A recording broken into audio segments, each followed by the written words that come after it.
అడవులకు పోతుంటే దాన్ని నేను అడ్డుకోకపోతే నేను ముఖ్యమంత్రి ఎట్లయితా? నేను నా డ్యూటీ చేయకపోతే ఎట్లా? ఈరోజు ముఖ్యమంత్రి గారి ఇంట్లోంచి జూబ్లీ హిల్స్లోంచి వచ్చే మురికి నీరు ఏడబోతుంది ఆయనకి ఎరికేనా? మరి ఈ మురికి నీరును మాత్రమే మురికి నీరు పోతున్నది గ్రౌండ్లోకి కానీ లేదా పక్కన ఉండే కుంటలలోకి కానీ అంటే మరి ఎస్టీపీలు కట్టింది అందుకు కదా, 100% ఎస్టీపీలు కట్టింది ఎందుకు? కట్టాం కదా ఆల్రెడీ. ముఖ్యమంత్రి గారికి కూడా తెలియదు పాపం, ఆయనకు అవగాహన లేదు, సబ్జెక్ట్ తెలియదు. ఈ డ్రైనేజ్ వ్యవస్థ అంతా ఎక్కడెక్కడైతే ఇండివిజువల్ హౌసెస్కి అయితే ఎస్టీపీలు ఉండవు కదా, గేటెడ్ కమ్యూనిటీస్కి ఉంటాయి, అపార్ట్మెంట్ కాంప్లెక్స్లకు ఉంటాయి, లేదా ప్రభుత్వం కట్టినంటే నాలాల మీద మనం కట్టిన కాడ ఉంటాయి. అంతేగాని ఇండివిజువల్ హౌసెస్కు ఇండివిజువల్ డ్వెల్లింగ్స్కి అయితే ఉండవు. కానీ పాపం ఆయనకు తెలియక ఆయన ఎన్నెందో మాట్లాడుతూ ఉన్నాడు. దానికి ఇదే ఆహా ఓహో ఈయన కొత్తగా గొప్ప విషయాలు చెప్తున్నాడని మీడియా దానికి మరి అనవసర ప్రచారం కూడా కల్పిస్తూ ఉంది. నా విజ్ఞప్తి మీతో కూడా, అట్లా ఎస్టీపీ లేదు కాబట్టి ఇల్లు కూడా కొడతా అంటే హైదరాబాద్లో నాకు తెలిసి ఒక ఇల్లు కూడా మిగిలేదు. నాకు చూపెడతారు. ఇప్పుడు ముఖ్యమంత్రి గారి ఇంట్లో ఎస్టీపీ ఉందా? చూపెడతావా? నిన్న మా హరీష్ రావు గారు ఒక ఆరోపణ చేసినారు, కొడంగల్లో ముఖ్యమంత్రి ఇల్లు కుంటలో ఉన్నది అని. మరి ఇల్లు కూడా కొడతావా? రెడ్డి కుంట, సర్వే నెంబర్ 1138. మీ బ్రదర్ తిరుపతి రెడ్డి FTL ఉన్నాడు, కూలగొడతావా? మెమో ఉంది క్లియర్గా, ఏమని 500 మీటర్ల లోపు ఉస్మాన్ సాగర్ కానీ హిమాయత్ సాగర్ కానీ 500 మీటర్ల లోపు నిర్మాణాలు ఉండొద్దు అని. ఇలా మీ మంత్రులు మీ ఎమ్మెల్యేలు ఉన్నారు అందులో, కూలగొడతావా? మరి వాళ్ళకేమో నోటీసులు ఇస్తారు పెద్దవాళ్లకు, వాళ్ళనేమో కాపాడుతావు కంటికి రెప్పలాగా, పేదవాళ్ళని మాత్రం ఇష్టం వచ్చినట్టు కొడతామంటే ఎట్లా ఊరుకుంటారు అనుకుంటున్నావు? నీకు నిజంగానే నిజాయితీ ఉంటే ముఖ్యమంత్రి గారు, మీ అన్నగారి ఇల్లు ఫస్ట్ కూలగొట్టు, అక్కడ FTLలో ఉన్నవాళ్ళు బఫర్లో ఉన్న వాళ్ళ ఇల్లు అన్నీ కూలగొట్టు, నీ ఇల్లు కొడంగల్లో కూలగొట్టు.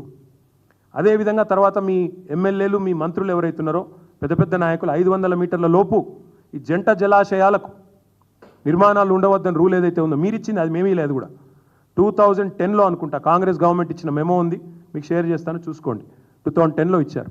మరి దానికి అనుగుణంగానైతే 500 మీటర్ల లోపల ఒక్క నిర్మాణం ఉండొద్దు. మీ ఎమ్మెల్యేలు మీ మంత్రులే ఉన్నారు, మీ రెవెన్యూ మినిస్టర్ ఇల్లు ఉంది, వాళ్ళ తమ్ముడిది ఉంది, మీ ఎమ్మెల్యే వివేక్ది ఉంది, మీ KVP రామచంద్రరావుది ఉంది, ఇంకా చాలామంది ఉన్నారు. ఇక మధు యాష్కి గౌడ్ గారిది ఉంది, ఒకరిగా చాలామంది ఉన్నారు.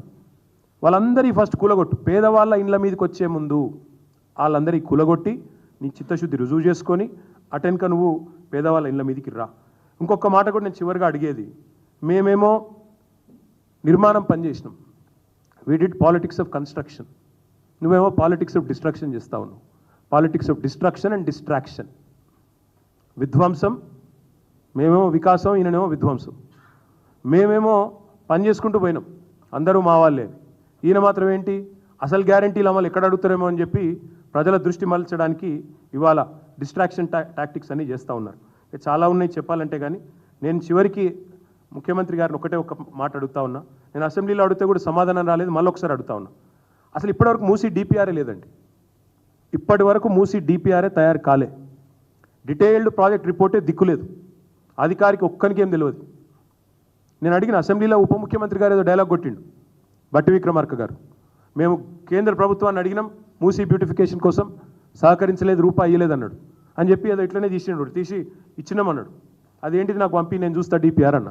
మళ్ళీ తర్వాత వెంటనే నాలుక కరుచుకొని ఇంకా DPR తయారు కాలే అని చెప్పిండు.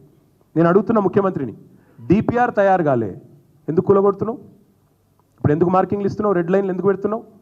నువ్వు రెడ్ లైన్ లేసుడు కాదు, నీకు మేమే డెడ్ లైన్ పెడతాం. ఎట్టి పరిస్థితుల్లో మూసి నిర్వాసితులను మీరు ముట్టుకుంటే తప్పకుండా మేము వాళ్ళ తరపున గట్టిగా కదం తొక్కుతాము. ప్రజాకోర్టే కాదు, చెప్తూ కదా సుప్రీంకోర్టు దాకా కూడా పోతాం, ఇడిచిపెట్టాం. 6 గ్యారంటీలు ముందు అమలు చేయి, అటెనక మూసిరా. మొదలు 6 గ్యారంటీలు అమలు చేసి, నువ్వు చెప్పినావు కదా మహిళలను కోటీశ్వరులను చేస్తా, 1,67,00,000 మంది ఆడబిడ్డల అకౌంట్లలో నెలకు 2,500 ఇస్తా, ముసలోళ్ళందరికీ 4,000 ఇస్తా, కేసీఆర్ ఒక అవ్వకో తాతకో ఇస్తుండే నేను ఇద్దరికి ఇస్తా, ప్రభుత్వ ఉద్యోగుల అమ్మ అయ్యకు కూడా ఇస్తా, ఇవన్నీ చెప్పినావు కదా, అవన్నీ నెరవేర్చు. ముందు నెరవేర్చిన తర్వాత 100 రోజుల్లో చేస్తానని చెప్పినవి 300 రోజుల్లో కూడా చేయకుండా ఈ దృష్టి మరల్చే ప్రయత్నాలు ఏవైతే చేస్తున్నావో వాటిని మేము వదిలిపెట్టమని చెప్పి కూడా చెబుతూ, ఇంకా DPR లేదు,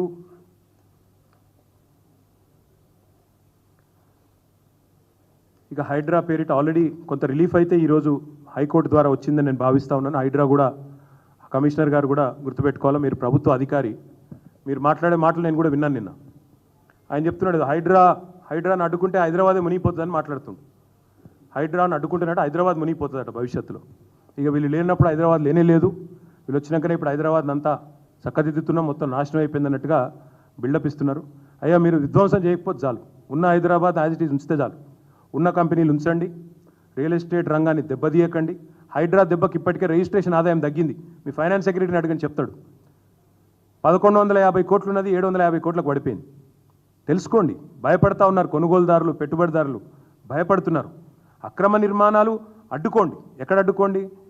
బడ్డింగ్ స్టేజ్లో అడ్డుకోండి. కట్టిన వాటిని 50 ఏళ్ళ కింద కట్టిన వాటిని ఇలా కులగొడతామంటే నీ అయ్యే జాగీర్ కాదని చెప్పి మళ్ళొకసారి తెలియజేస్తూ ఇప్పుడు మేము క్షేత్రస్థాయి పర్యటన కూడా పోతా ఉన్నాం. రాయన్ నగర్ కాన్స్టిట్యున్సీ, రేపు అంబర్పేట, తర్వాత ఎల్బీ నగర్ వరుసగా పెట్టుకున్నాము. అన్ని కాన్స్టిట్యున్సీలు తిరుగుతాం. ఓల్డ్ సిటీలోని ఇతర కాన్స్టిట్యున్సీలు కూడా మేము ఎదురు చూస్తూ ఉన్నాం. అక్కడ ఉండే లోకల్ పబ్లిక్ రిప్రజెంటేటివ్స్ రెస్పాండ్ అవుతారా కాదా, వాళ్ళు కూడా రెస్పాండ్ అయ్యి ప్రజల ఆవేదనకు అండగా నిలబడతారు అనుకుంటున్నాం. వాళ్ళు కనుక రాకపోతే ప్రధాన ప్రతిపక్షంగా ఓల్డ్ సిటీలోని అన్ని ఏరియాలు కూడా మేము తిరుగుతాం. తప్పకుండా మీ సహకారం కూడా ఉండాలని చెప్పి హృదయపూర్వకంగా కోరుతూ ధన్యవాదాలు. అందరికంటే పెద్ద అరాచక శక్తి ఆయన పక్క సీట్ల కొద్ది ఎత్తైన కుర్చీ చేసుకొని కూర్చుంటాడు. ఆ